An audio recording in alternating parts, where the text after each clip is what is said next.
Bonjour à toutes et à tous, on démarre ce tour de la presse sportive dans l'Hexagone avec une journée importante pour le football français. Comme le placard de l'équipe en ce mercredi matin, c'est le deuxième round entre les diffuseurs Canal+ et Amazon Prime Video qui vont se disputer la retransmission des Coupes d'Europe pour la période 2024-2027. Ils ne seront bien évidemment pas les seuls puisque d'autres chaînes et plateformes comme DAZN, Apple, Discovery sont aussi attendues. Les diffuseurs télé doivent déposer leur offre ce matin pour les 4 lots commercialisés. C'est un moment important pour le football français puisqu'elle pourrait avoir des répercussions sur le montant des prochains droits de la Ligue 1 attendu l'an prochain. On reste dans l'Hexagone et on ouvre notre grande page Mercato avec le Paris Saint-Germain qui s'apprête à officialiser sa première recrue. Jour V lance le quotidien sportif Ojogo sur sa une, sur la première lettre de Vitinha. Le club parisien est proche d'un accord avec le FC Porto. Si ces derniers s'étaient entendus sur le paiement de la clause libératoire de 40 millions d'euros du milieu portugais, un point de discorde existait sur les modalités du paiement. Mais comme le rapporte l'équipe, Vitinha est aux portes de Paris. Porto a besoin de cash et aurait souhaité le versement de l'intégralité de la somme. Côté parisien, on souhaitait un versement sur 3 ou 4 années. Finalement, les deux parties pourraient s'entendre sur un règlement en 2 fois 20 millions d'euros. Un contrat de 5 ans attend le joueur de 22 ans dans la capitale. Une arrivée qui pourrait mettre en stand-by le dossier Renato Sanchez. Si le Parisien explique dans ses pages d'intérieur que le Lillois est une priorité du PSG, et la réciproque est vraie pour le joueur, Luis Campos ne veut pas débourser plus de 10 millions d'euros pour un joueur qui sera en fin de contrat dans un an. A noter qu'en interne on donne pour acquis les arrivées de Vitinha, Skriniar et Scamacca. Les contrats sont prêts, c'est-à-dire que les accords salariaux ainsi que la durée de l'engagement ont été trouvés. Reste à négocier les indemnités de transfert. On file en Italie où l'Inter est également sur le point de finaliser le retour de Romelu Lukaku. Comme l'affiche fermant le Corriere dello Sport qui couronne Big Rome sur sa une, le comeback du Belge est très attendu. Je commande, peut-on lire. L'Inter espère retrouver son trône après l'avoir abandonné à l'AC Milan la saison dernière. L'attaquant partage la une des quotidiens transalpins avec le défenseur de la Juventus Mathis de Ligt qui se retrouve au cœur d'une bataille au sommet entre Manchester City et Chelsea, comme le placard de la Gazzetta dello Sport.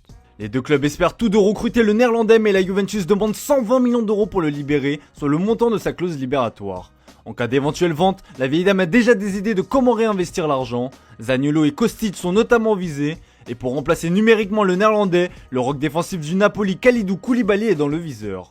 Tuttosport rapporte de son côté que Bremer fait aussi partie des potentiels successeurs à De Ligt. Le Brésilien du Torino est également pisté par l'Inter qui souhaiterait en faire le successeur de Milan Skriniar en cas de départ au PSG.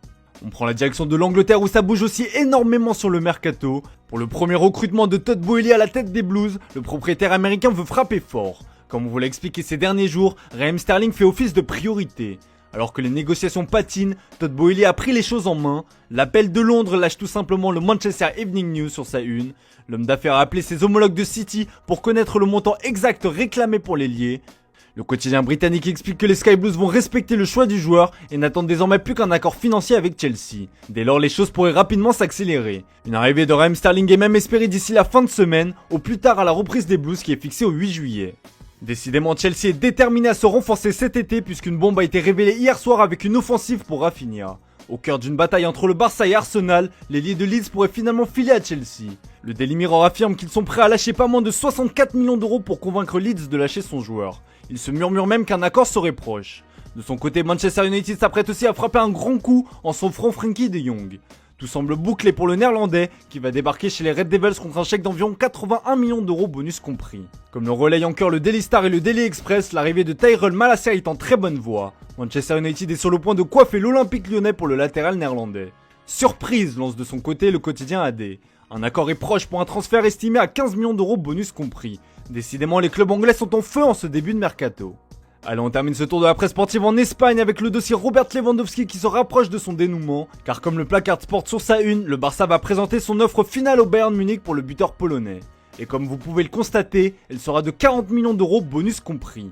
Le quotidien espagnol rapporte que le président Joan Laporta a appelé personnellement l'attaquant pour lui demander de patienter. De son côté, le quotidien allemand Bild parle d'une offre de 40 millions d'euros plus 5 millions de bonus. Décidément, personne n'arrive à se mettre d'accord puisque le Mundo Deportivo parle d'une offre comprise entre 30 et 35 millions d'euros. Quoi qu'il en soit, le Bayern Munich demande quant à lui pas moins de 60 millions d'euros. Voilà,